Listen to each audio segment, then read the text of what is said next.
વડોદરા શહેરમાં અસામાજિક તત્વો દ્વારા શાંતિ ભંગ કરવાનો પ્રયાસ કરવામાં આવ્યો છે. માંજલપુર વિસ્તારમાં આવેલ નિર્મલ પાર્ક બાળ યુવક મંડળ દ્વારા કિશનવાડી વિસ્તારમાંથી માંજલપુર લઈ જવાતી ગણેશજીની મૂર્તિ પર અસામાજિક તત્વો દ્વારા ઈંડા ફેંકી વડોદરાની શાંતિ ઢોળાવવાનો પ્રયાસ કરવામાં આવ્યો હતો.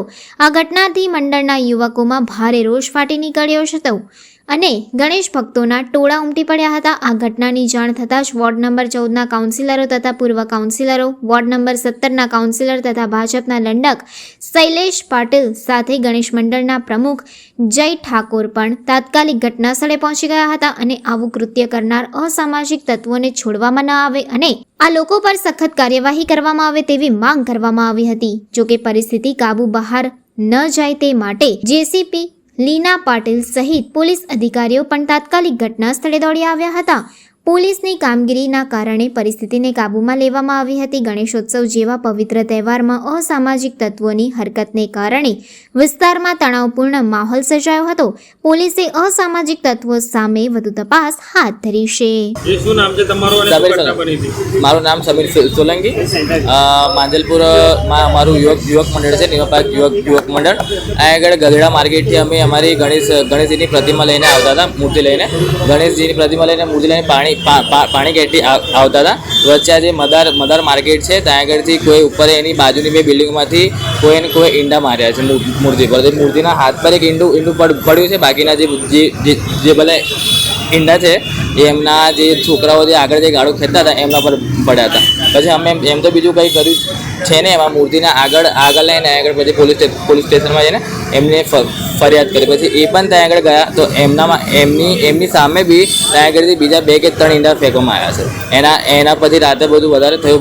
બધા પોલીસવાળા બધા આવ્યા, બધા જે બી હોય. પછી એના પછી કાર્યવાહી થઈ. જે બી હોય તો 2-3 જણને પકડ્યા બી શકાય. પછી હવે આગળ શું કાર્યવાહી થાય છે એ જોઈએ છે. આગળ જે બી હોય તે કાર્યવાહી સારી થવી જોઈએ. જે પણ કંઈ કર્યું હોય એમને સારી સજા મળવી જોઈએ. બસ બીજું કંઈ નહીં. અમારે ખાલી એટલું એ છે. મૂર્તિ ખંડિત નહીં થઈ પણ ખંડિત જ કહેવાય છે, કારણ કે ઈંડું પડે હિન્દુમાં એ બરાબર કહેવાતું છે નહીં. હા, હવે નવી મૂર્તિ તો લાવવી જ પડશે. હા, કરી નાખેલું નવી મૂર્તિનું બી, કારણ કે એ મૂર્તિ હવે એક વખત ઈંડું પડી ગયા પછી હજુ તો મૂર્તિની સ્થાપના બી નહીં થઈ તો પછી એ મૂર્તિ કંઈ કામની જ ના કહેવાય. તારીખ 26 ઓગસ્ટના રોજ રાત્રે 3 વાગ્યાની આસપાસ નિર્મલ પાર્ક યુવક મંડળ ગણપતિની સવારી ઉપર ઈંડા ફેંકવાનો બનાવ બનેલી. પોલીસે તાત્કાલિક સ્થળ ઉપર પહોંચી જઈને કાર્યવાહી કરેલ અને પરિસ્થિતિ નિયંત્રણમાં લીધેલ. આ બાબતે સિટી પોલીસ સ્ટેશનમાં ગુનો નોંધવામાં આવેલ છે, જેની તપાસ હાલ ચાલુ છે. જે કોઈ પણ આરોપીએ આ કરેલું છે તેમને સખતમાં સખત શિક્ષા થાય એ પ્રમાણે વડોદરા શહેર પોલીસ દ્વારા કાર્યવાહી કરવામાં આવશે. સર, જે રીતે તહેવારો નજીક છે, વડોદરા શહેરની શાંતિ દોહડવાનો પ્રયાસ થયો છે, કયા પ્રકારની પોલીસ હવે એક્શન લેશે? કારણ કે જે ઘટના બની છે તે ખૂબ જ નિંદનીય કહીશું. વડોદરા શહેર પોલીસ દ્વારા આ બાબતે ગુનો દાખલ કરીને તપાસ કાર્યવાહી કરવામાં આવી રહી છે. શકમંદોને રાઉન્ડ અપ કરવામાં આવી રહ્યા છે. ગુનાનું જુદા જુદા એંગલથી જુદા જુદા સોર્સિસથી તપાસ થઈ રહી છે.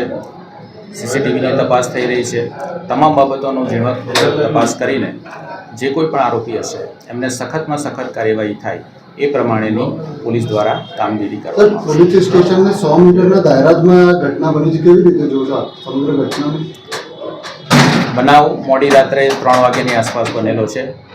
પોલીસને જાણ થતાં પોલીસ તાત્કાલિક સ્થળ ઉપર પહોંચી ગઈ અને તમામ પરિસ્થિતિ તરત નિયંત્રણમાં લઈ લીધી છે. સર, લાગે છે પૂર્વ આયોજિત આ કાવતરું હોય? હાલ તપાસ ચાલુ છે, એટલે આ સંદર્ભે અત્યારે કહી નહીં શકાય. તપાસ પૂર્ણ થયાથી તમામ બાબતો ઉપર આપણે વધારે સ્પષ્ટતાથી કહી શકીએ. જે આરોપીઓને ડિટેન કર્યું છે તપાસમાં કંઈક તો બહાર આવ્યું હશે? તપાસ ચાલુ છે. શકમંદોની પૂછતાછ ચાલુ છે. અન્ય પાસાઓના પણ તપાસ ચાલુ છે. તમામ તપાસ કામગીરી પૂર્ણ થવાથી આપણને સચોટ માહિતી અને સચોટ આરોપી મળશે અને એના ઉપર સખત કાર્યવાહી કરવામાં. સર, અત્યાર સુધીમાં કેટલા શકમંદોની પૂછપરછ કરી આપે? શકમંદોને રાઉન્ડ અપ કર્યા છે. તપાસ અંદાજિત આંકડો કહી શકો? શકમંદોને રાઉન્ડ અપ કરવામાં આવ્યા છે પોલીસ દ્વારા. તેમની તપાસ ચાલી રહી છે, પૂછતાછ ચાલી રહી છે અને જે કોઈ પણ આ કૃત્ય કર્યું હશે તેમને શોધી કાઢીને પોલીસ દ્વારા સખત કાર્યવાહી કરવામાં આવશે. ઇન્વેસ્ટિગેશનના પાર્ટ રૂપે જે કોઈ પણ ઇન્વેસ્ટિગેશન કરવાનું છે, જે કોઈ પણ ટેકનિકલ મદદ લેવાની છે, FSLની મદદ લેવાની છે, અન્ય મદદ લેવાની છે, તમામ ટેકનોલોજીની મદદ લઈને આ તપાસ અને ઇન્વેસ્ટિગેશન કરવામાં આવશે. શ્રીજીની પ્રતિમા હાલ ક્યાં છે? ઇન્વેસ્ટિગેશન ચાલુ છે. સમગ્ર આ જે બનાવ છે, જે ગુનો દાખલ થયો છે એની તપાસ તમામ પાસાઓથી તપાસ ચાલુ છે. તપાસ પૂર્ણ થવાથી આપણે વધારે સ્પષ્ટ રીતે માહિતી આપી શકીશું. ઓકે.